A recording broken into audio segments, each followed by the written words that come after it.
Protein, corp, fat இது 3ம் ஒரு நாளைக்கு நீங்கள் எவ்வளோ எடுத்துக்கணும்னு தெரிஞ்சுக்கணுன்னா இந்த வீடியோ ஃபுல்லாக பாருங்கள். இதில் நான் எக்ஸ்பிளைன் பண்ண மாதிரி நீங்கள் ஃபாலோ பண்ணிங்கன்னா உங்களோட மீல் பிளானை நீங்களே ஓனாக டிசைன் பண்ணிடலாம். ரெஃபரன்ஸ்க்காக நான் ஸ்க்ரீன்ஷாட் அட்டாச் பண்ணியிருக்கேன். நான் சொல்ல அதை ஃபாலோ பண்ணிக்கோங்க. புரோட்டீன், கார்ப்ஸ் அண்ட் ஃபேட் இது 3 சேர்ந்து தான் நம்ம மேக்ரோஸ்ன்னு சொல்லுவோம். ஒரு நாளைக்கு நீங்கள் 20% ஆஃப் புரோட்டீன் கண்டிப்பாக எடுக்கணும் and 50% of carbs and 30% of fat. இந்த பர்சன்டேஜ் நம்ம ஆல்ரெடி மெயின்டைன் பண்ணி வச்சுட்டு இருக்கிற டெஃபிசிட் கேலரிஸ்லேருந்து தான் கால்குலேட் பண்ண போகிறோம்.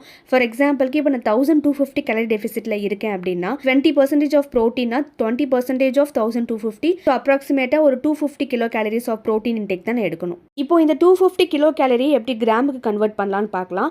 1 கிராம் ப்ரோட்டீனில் 4 கேலரிஸ் இருக்குது. ஸோ நமக்கு 250 4ஆல் டிவைட் பண்ணோம் அப்படின்னா 62 கிராம்ஸ் அப்ராக்சிமேட்டாக வரும். ஸோ இதுதான் நான் ஒரு நாளைக்கு சாப்பிடக்கூடிய ப்ரோட்டீன் இன்டேக். இதே மாதிரி நீங்கள் சிமிலராக ஸ்க்ரீன்ஷாட்டில் கொடுத்த மாதிரி கார்ப்ஸ்க்கும் ஃபேட்டுக்கும் ஃபைண்ட் அவுட் பண்ணிக்கலாம். ஃபைபரும் உங்கள் டயட்டில் ரொம்ப முக்கியம். ஒரு நாளைக்கு நீங்கள் 25 to 35 கிராம்ஸ் கண்டிப்பாக எடுத்துக்கணும். இதுதான் நான் ஒரு நாளைக்கு சாப்பிட்ற ஆவரேஜ் மேக்ரோ கால்குலேஷன். இதே மாதிரி நீங்கள் உங்களுக்கும் கால்குலேட் பண்ணிக்கோங்க. உங்களுக்கு ஏதாவது டவுட்ஸ் இருந்துச்சுன்னா கீழே கமெண்ட் பண்ணுங்கள், நான் ரிப்ளை பண்ணுறேன். Heavy work out and strength training பண்ணுறவங்களுக்கு இந்த ப்ரோட்டீன் ரெக்யர்மெண்ட் காணாது. ஸோ நான் அதை நெக்ஸ்ட் வீடியோவில் தனியாக எக்ஸ்பிளைன் பண்ணுறேன்.